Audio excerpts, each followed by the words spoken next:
Hello and welcome at our first installment of Meetings with History online at the Depot History Center in Wrocław. My name is Marta Kopiniak and I am a guide at the Depot History Center, and today I will be your guide at our first installment of Meetings with History.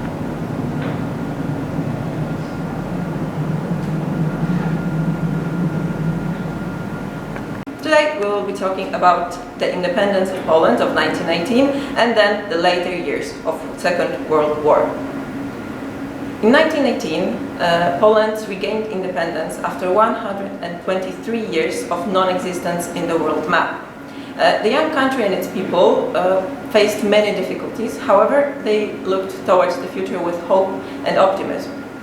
And despite those difficulties, the Second Polish Republic has seen some major achievements. Not only were women able to vote, but also sign contracts without their husband's permission. The Polish radio had a transmitter that covered the whole country with radio signal, and Poland has won, by the hands of Ms. Halina Konopacka, its first Olympic gold. The country's borders stretch farther into the east than you can see right now on a globe or on Google Maps.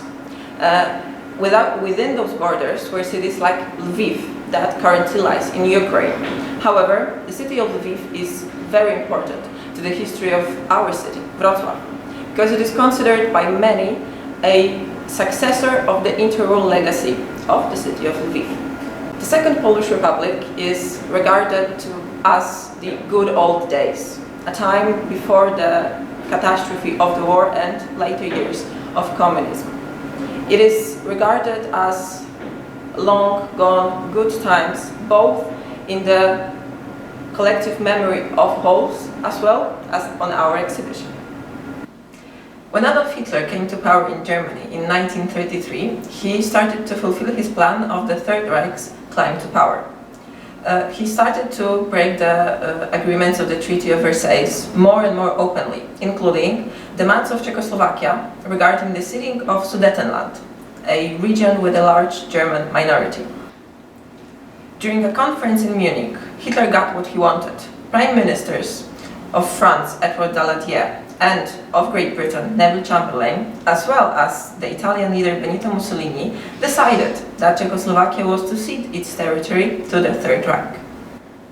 This policy of appeasement, endorsed mainly by Neville Chamberlain, who believed that the Munich Agreement would guarantee peace, was only encouraging the Third Reich and Hitler with going on with their politics. Hitler then made further demands, this time of Poland. One was an exterritorial highway through the territory of Poland that would connect the Third Reich with East Prussia. Another one was the issue of incorporating the free city of Danzig, Gdańsk, into the Third Reich. Both demands met with firm opposition on the part of Polish government, with Foreign Affairs Minister Józef Beck delivering a memorable speech where he says the famous words, "We in Poland do not know the concept of peace at any price." Poles felt encouraged in their firm stand against Hitler after they acquired a guarantee of help in case of any action threatening its independence from Great Britain and France. However, the war was imminent, and one of the most important things that happened in preparation for it was the signing of a pact of non-aggression between the USSR and the Third Reich, also known as the Ribbentrop-Molotov Pact. This pact included a top-secret protocol that outlined the line of partition of Poland between the USSR and the Third Reich. In reaction to that, Great Britain extended its guarantees of help, and Hitler postponed then the original date of attack that was supposed to be August 26th. Concentrated along the borders, the German army waited for new orders, and they finally came. The attack on Poland started on September 1st, 1939. The war started at 4:40 a.m. with an air raid of Wieluń, a city near the Polish-German border, followed by the attack of the Schleswig-Holstein battleship on Westerplatte. Poland could not count on its allies, despite the fact that both Great Britain and France declared war with Germany on September the 3rd. They took no active measures to help Poland. They were simply unprepared for war. No reaction from the Polish allies meant green light for the other aggressor. On September 17, 1939, Soviet troops crossed the borders from the east and invaded Poland. Life during the war was not that different to life before it, at first. Although this newspaper, originally printed on September the 1st, speaks about the aggression of Germany on Poland on the first page, the rest of it contains just normal, mundane information. There is an advertisement for a Nivea cream, some cinema schedules and small ads. However, there is also a second newspaper here. This one, however, is printed by the German occupants for the Poles. And this one contains some other information, for example, the birthday wishes to Hitler. As the war went on, birthday wishes to Hitler became a common thing, just as exploitation of both the people and the territories occupied by the USSR and the Third Reich. Both the occupants wanted the people on the territories they occupied to be obedient, helpless, and cooperative. The Third Reich had Gestapo, concentration camps, and forced labor in Germany. The USSR, however, had NKVD, gulags, and Siberia. As we look at the cabinet here, we can see pictures of Anna and Józef Granieczny. Mr. Granieczny was a Polish police officer who was killed in the Katyn massacre in the spring of 1940. He was shot to the back of the head by NKVD officers in Katyn. However, the mass murder was conducted also in other sites. However, it was Katyn that was publicized by the German propaganda. Information about it was right beside those birthday wishes to Hitler. The discovery of the Katyn graves complicated things for the Polish government in exile. They wanted the Red Cross to investigate what happened and who was responsible. Stalin blamed the Germans and acted offended when it was implied that the Soviet Union might have something to do with it. In the end, however, Stalin broke off any diplomatic relations with Poland, which meant grave consequences in the later years.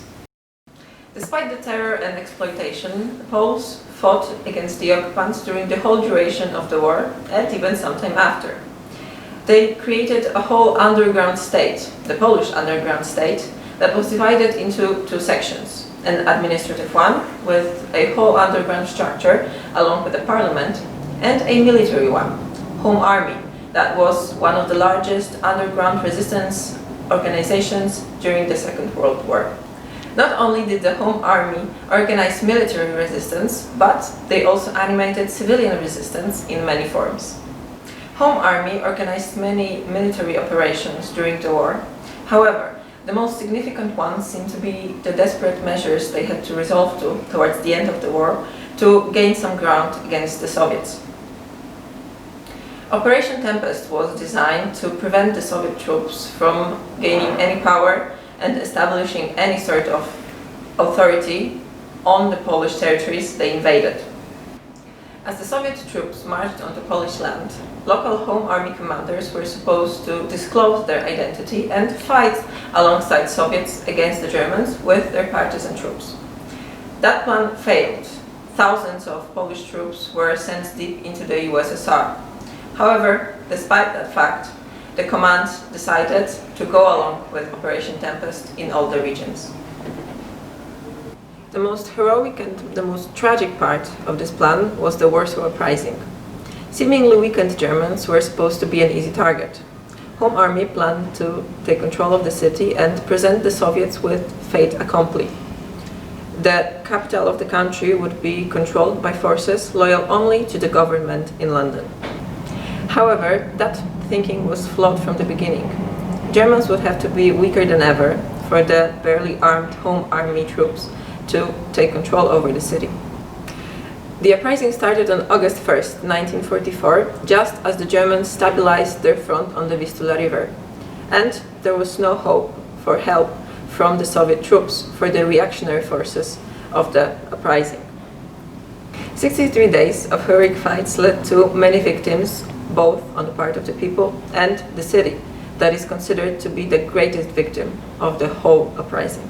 Discouraged by the failed uprising, the disbandment of the Home Army, and the advances of communism, Many of the fighters left the city they fought for to find a new life after the war. Many of them to Wrocław.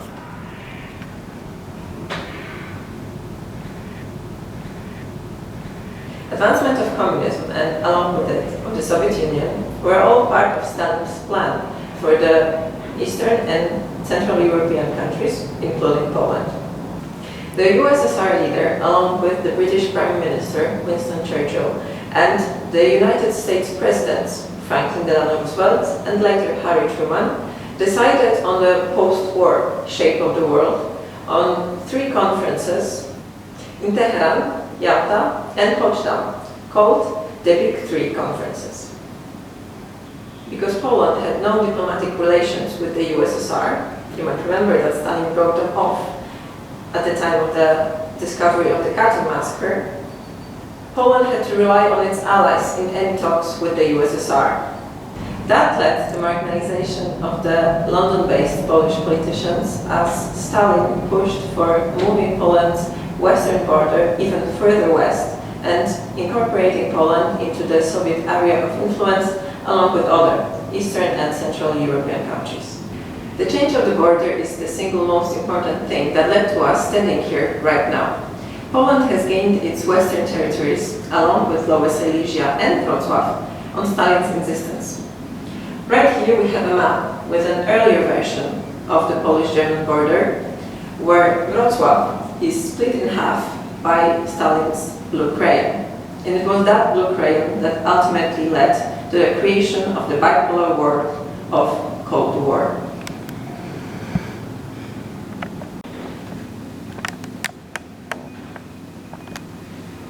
Polish communists, incorporated into Stalin's plan for Poland, were working tirelessly even during the war.